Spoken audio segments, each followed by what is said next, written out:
বাঘাযতীন ট্যাংরার পর এবার বাগুইআটি আবারও বহুতল হেলে পড়ার ঘটনা। দক্ষিণ নারায়ণপুর এলাকায় একটি বহুতল হেলে পড়েছে এবং সরানো হয়েছে ওই বহুতলের বাসিন্দাদের। বিধাননগর পুরসভার ৩ নম্বর ওয়ার্ডের ঘটনা। এটা বেআইনিভাবে বহুতলটি নির্মাণ করা হয়েছে এমনটাই অভিযোগ। গতকালই পুরসভাকে চিঠিতে নালিশ কাউন্সিলরের। দক্ষিণ নারায়ণপুরের এই ঘটনা, যে ছবি আপনারা দেখছেন, এর আগে বাঘাযতীন ট্যাংরা, তারপর এবার বাগুইআটির দক্ষিণ নারায়ণপুরে এবার বহুতল হেলে পড়ল।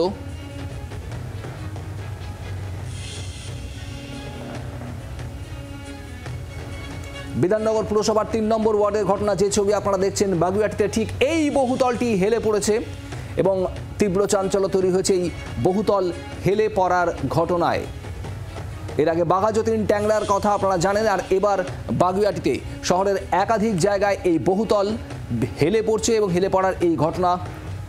ইতিমধ্যেই বাগুইআটিতে এই বহুতল থেকে বাসিন্দাদের সরিয়ে নিয়ে যাওয়ার প্রক্রিয়াও শুরু হয়েছে। এক এক করে একাধিক জায়গায় বাঘাযতীন, ট্যাংরা, আজ বাগুইআটি এবং কামারহাটি, সেখানেও একই রকম ঘটনা, বহুতল হেলে পড়ার ঘটনা। যে ছবি আপনারা দেখছেন, বাগুইআটির এই বহুতল, এটি বিধাননগর পুরসভার ৩ নম্বর ওয়ার্ড, এই ৩ নম্বর ওয়ার্ডের অন্তর্গত। আর এখানেই এই ঘটনায় স্থানীয় বাসিন্দা, এই আবাসনের বাসিন্দাদের মধ্যে তীব্র আতঙ্ক এবং উদ্বেগ। ইতিমধ্যেই কি ব্যবস্থা নেওয়া হবে বাগুইআটির এই বহুতল নিয়ে, তা নিয়ে ইতিমধ্যেই চিন্তাভাবনা শুরু হয়েছে। গতকালই পুরসভাকে চিঠিতে নালিশ করা হয় কাউন্সিলরের তরফে। সৌমেন ভট্টাচার্য আমাদের প্রতিনিধি রয়েছেন আমাদের সঙ্গে। সৌমেন, ঠিক কি বলছেন কাউন্সিলর এবং এই আবাসনের বাসিন্দারা, তাদেরই বা কি প্রতিক্রিয়া?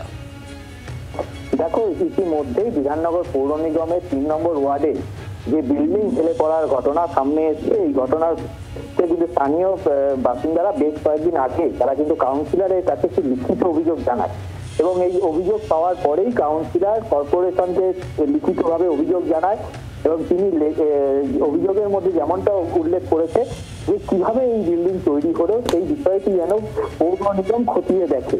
এবং আজকে যেমনটা স্থানীয় লোকজন এবং এই বিল্ডিং এর বাসিন্দারা তারা যেমনটা অভিযোগ করছেন যে বেআইনি ভাবে কোন রকম নিয়ম না মেনে এই বিল্ডিং তৈরি করা হয়েছে এবং শহরে বিভিন্ন প্রান্তে যখন বিল্ডিং হেলে পড়ার ঘটনা এবং ভেঙে যাওয়ার মতো ঘটনা ঘটছে, সেই সময় কিন্তু তারা আতঙ্কিত হয়ে কিন্তু তারা কাউন্সিলরের দ্বারস্থ হন এবং এই ঘটনার পর কাউন্সিলর নিজে স্বীকার করেছেন যে বিল্ডিংটি কোন রকম নিয়ম না মেনেই তৈরি হয়েছে, অবৈধভাবে তৈরি হয়েছে।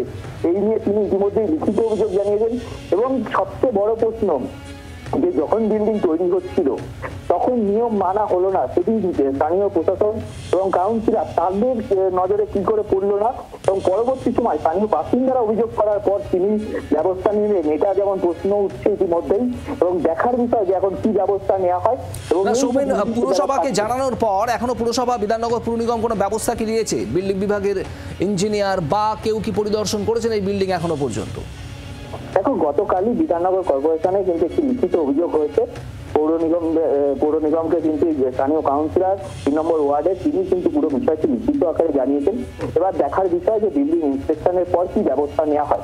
ইতিমধ্যেই কিন্তু বিল্ডিং এ মানুষজন বসবাস করছেন এবং বেশ কয়েকজন তারা কিন্তু বিল্ডিং থেকে ইতিমধ্যেই সরে গেছেন, কারণ যে কোনো মুহূর্তে যদি কোনো বড় দুর্ঘটনা ঘটে এই আতঙ্কে কিন্তু অনেকেই সরে গেছেন এবং এলাকার মানুষজন তারা কিন্তু সকলেই আতঙ্কিত। কারণ ট্যাংরা সাম্প্রতিক সময় আমরা যেমনটা দেখেছি বাঘাযতীনের মতো জায়গায় সেখানে বিল্ডিং ভেঙে পড়ার মতো ঘটনা এবং বেশ কিছু জায়গায় হেলে পড়ছে শহর এবং শহরতলিতে। এই ঘটনার পর কিন্তু আতঙ্কিত বিধাননগর পৌর নিগমের যে ৩ নম্বর ওয়ার্ড, সেখানে কিন্তু এই যে নিয়ম না মেনে যে বিল্ডিং তৈরি করা হয়েছে বলে অভিযোগ এবং এই ঘটনার পর কিন্তু ইতিমধ্যেই কাউন্সিলরকে পুরো বিষয়টি জানানো হয়েছে। কাউন্সিলর যেমনটা জানাচ্ছে যে তার কাছে অভিযোগ আসা মাত্রই তিনি কিন্তু খতিয়ে দেখেছেন এবং পৌর নিগমকে পুরো বিষয়টি কিন্তু দেখার জন্য লিখিতভাবে জানিয়েছেন। পুর নিগমকে জানানো হয়েছে, এখনো বিধাননগর পুর নিগম কোনো পদক্ষেপ এখনো পর্যন্ত নেয়নি। তবে এই স্থানীয় কাউন্সিলর ঝঙ্কু মণ্ডল তিনি কি জানিয়েছেন শোনাবো আপনাদের। এটা তো আমার অজান্ত ছিল, আমি জানতাম না। তো যখন খবর পেয়েছি আমি আমার জায়গা থেকে আমি সেই পুরোপুরি কর্পোরেশনে চিঠি করা, আমার লোক পাঠানো হয়েছে ওখানে ওরা সব ঠিকানা নিয়ে কর্পোরেশনে চিঠি করছি। ইমিডিয়েট কাজ আমি বলবো কর্পোরেশনকে, মেয়রের কাছে বা আমাদের কমিশনারকে ইমিডিয়েট একটা পদক্ষেপ নিয়ে যাতে কাজটা ঠিক করা যায়। আর সবচেয়ে বড় কথা হলো এটা তো আর আমি তো গত 2 বছর বা 3 বছর কাউন্সিলর, এগুলো আমার সময় হয়নি।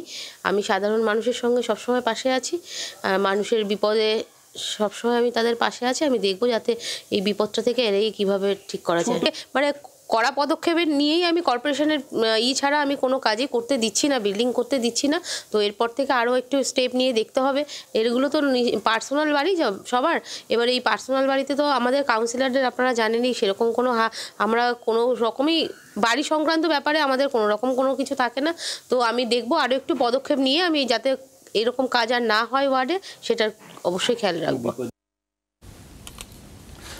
স্থানীয় কাউন্সিলর ঝুঙ্কু মণ্ডলের বক্তব্য আপনাদের শোনাচ্ছিলাম, আর এবার আপনাদের শোনাবো বিজেপি নেতা সজল ঘোষ। কি বলছেন তিনি এই বিষয়ে? ছোটবেলায় ওয়ার্ক এডুকেশন ক্লাসে আমরা জুতোর বাক্স দিয়ে বাড়ি বানাতাম, এখন বাড়িগুলো প্রায় সেরকমই মেটেরিয়াল দিয়ে তৈরি হচ্ছে। ওই পুরসভার একজন কাউন্সিলর প্রায় মাসাধিক কাল ধরে তিনি নিরুদ্দেশ, জীবিত না মৃত আমরা কেউ জানি না। কারণ প্রমোটারের কাছ থেকে 50 লক্ষ টাকা দাবি করেছেন, 25-30 লাখ অলরেডি খেয়ে ফেলেছেন, তারপরেও তার খিদে মিটছে না। এবার বলুন তো, এই টাকাটা নেওয়ার পরে প্রমোটার আর কি দিয়ে মাল বানাবে? কি হচ্ছে? আমি অনুরোধ করব পুরসভা যেন এই লোকগুলোর বিরুদ্ধে আবার পুলিশি ব্যবস্থা না নেন, যে লোকগুলো বাড়িতে বসবাস করত। একাধিক জায়গায় বিল্ডিং হেলে পড়ার খবর আসছে। বাঘাযতীন, ট্যাংরা, কামারহাটি, এবার বাগুইআটি বিধাননগর পুরসভার 3 নম্বর ওয়ার্ডের অন্তর্গত এই বাগুইআটির দক্ষিণ নারায়ণপুর এলাকা, এখানেই এই বিল্ডিং হেলে পড়েছে এবং বাসিন্দাদের নজরে আসে, স্থানীয়দের নজরে আসে। তারপর তারা কাউন্সিলরকে জানান। ইতিমধ্যেই কাউন্সিলরের যে বক্তব্য, তিনি বিধাননগর পুর নিগমকে গোটা বিষয়টা জানিয়েছেন। যদিও এখনো পর্যন্ত কোনো পদক্ষেপ নেওয়া হয়নি, তবে বাসিন্দারা তারা আতঙ্কে, অনেকেই অন্যত্র থাকার ব্যবস্থা করেছেন ইতিমধ্যে এই বিল্ডিংয়ে যারা বাসিন্দা। যদিও আরও অনেকে এখনও এই আবাসনেই রয়েছেন, তারা এখানেই বসবাস করছেন। বাংলার আওয়াজ, বাঙালির আবেগ, জি 24 ঘন্টা।